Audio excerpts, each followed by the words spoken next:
වෙනත් විදිහකටත් අර්ථ නිරූපණය කරන්න පුළුවන් කල්දු. ඒ කියන්නේ ඔතරම් ලින් 2021 අවුරුද්දේ මහින්ද රාජපක්ෂ මහත්මයාගේ විජේරාම නිවස අලුත් වැඩියා කරන්න අග්‍රාමාත්‍ය කාර්යාලය වියදම් කරනවා 25 කෝටි 21 ලක්ෂ 24,978ක්.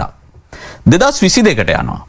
2022 ඒ නිවසම අලුත් වැඩියාවට අග්‍රාමාත්‍ය කාර්යාලය වියදම් කරනවා 18 කෝටි 15 ලක්ෂ 20,617ක්.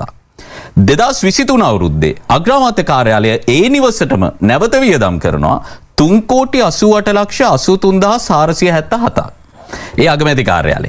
ජනාධිපති කාර්යාලය 2021 ඉඳන් 2023 දක්වා අවුරුදු 3ට මේ විජේරාම නිවස අලුත් වැඩියා කරන්න වියදම් කරනවා 3 කෝටි 75 ලක්ෂ 61,165ක්. මුළු වියදම ගත්තම අවුරුදු 3ක් තුල අලුත් වැඩියා කරන්න නිවස අලුත් වැඩියා කරන්න 51 කෝටි 90,238ක්.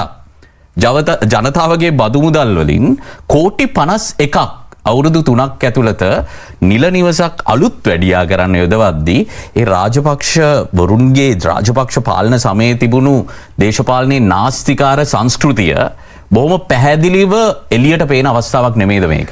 නෑ, ඒක වෙනත් විදිහකටත් අර්ථ නිරූපණය කරන්න පුළුවන් කල්දු. ඒ කියන්නේ ඔතරම් අලුත් වැඩියා කරන්න තියුණා නම් ඒ කියන්නේ මහින්ද රාජපක්ෂ මැතිතුමාට ලබා දීලා තියුනේ කොයි ආකාරයේ නිවසක්ද කියලා. ඒ කියන්නේ ජනාධිපතිවරයෙක්ට වාසය කරන්න නුසුදුසු නිවසක් ලබා දුන්නා කියන කෝටි 51කින් කොළඹ එතුමාට ඉන්න ඉතාම ගැලපෙන නිවසක් හදලා දෙන්න තිබුණා. නෑ, ඉතින් මේ කෝටි 51ක් කියන්නේ සෙල්ලමක් නෙමෙයිනේ. මේක කලින්දු මෙන්න මේ විදිහට හිතන්නකෝ.